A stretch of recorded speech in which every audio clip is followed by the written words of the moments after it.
Okay, today's video I'm going to show you how to properly repair a broken, frayed, rotted wire, whether you have to splice them together or whatever you want to do, how to do it the proper way. You never want to twist the bare wires together and put electrical tape. That's a no-no in the auto industry. It's only going to cause problems down the road.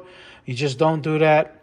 I'm going to show you how to do it the right way with a few tools.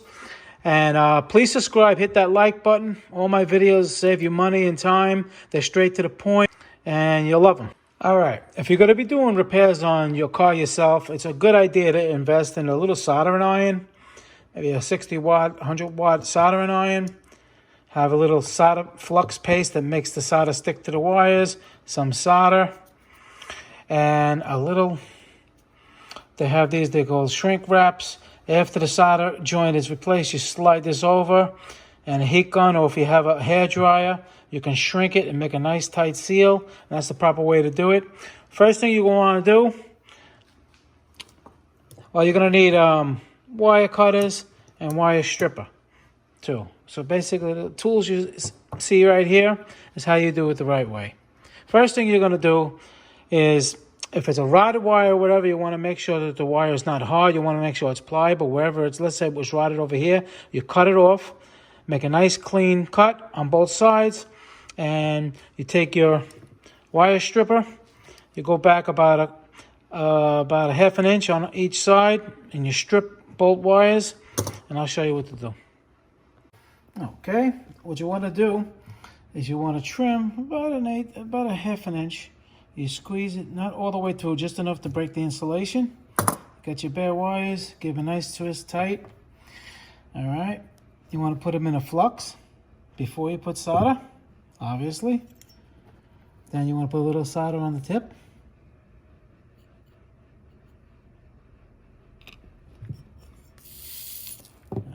Turn it up a little bit. And you heat up the wire.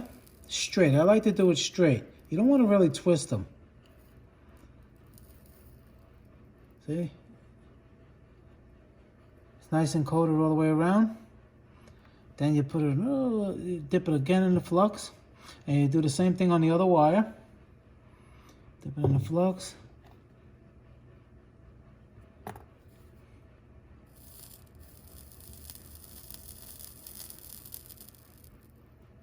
Now, obviously, if you're doing this in the car, but you're going to be doing it, you got to be careful. You don't melt any other wires near them. Okay, so once you got both of them like this, like I said, you don't want them like twisted into a ball, because that's clumsy. What we're going to do now is we're going to solder them together so it's a nice straight line like this. All right, now before you do that, if obviously you're going to be, let's say one wire goes in the wire harness somewhere and the other wire goes to the computer harness or whatever. You want to get some of this insulation. The shrink wrap I told you about, you cut about that much off, about two inches, just enough. And you put it on beforehand. You slide it on the wire beforehand, right? And you put these back in the flux, okay? It helps if you have a helper. Don't do that. If you're not used to soldering iron, don't touch it. All right, and now you soldered them both. And you want to make sure that the solder goes on both, or it gets nice and... I'll do it again. See, that's why it's good to have two people. But if you're doing it by yourself, you have to have a steady hand. You gotta make sure it's not a cold joint. You want it, see that?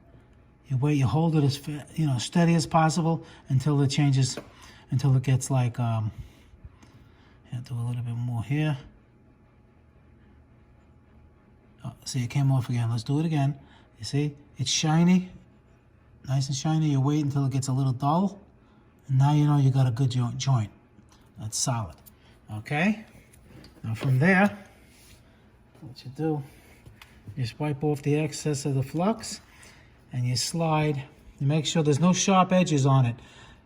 You know, sometimes, like if you don't twist the wires right, you may have like a little sharp edge, and when you solder it, it's going to be like a needle. You don't want that either. And you put it right in the middle like that. You get your heat gun, or if you have a hair dryer, put it on high setting. And what it does, it just shrinks right and makes a nice tight seal. That's it.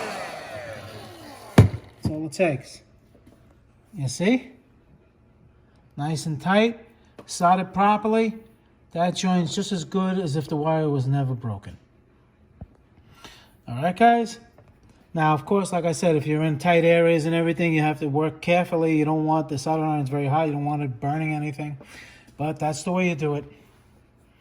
Whether it's a speaker wire or a serious wire that goes to the PCM computer, that's how you do it.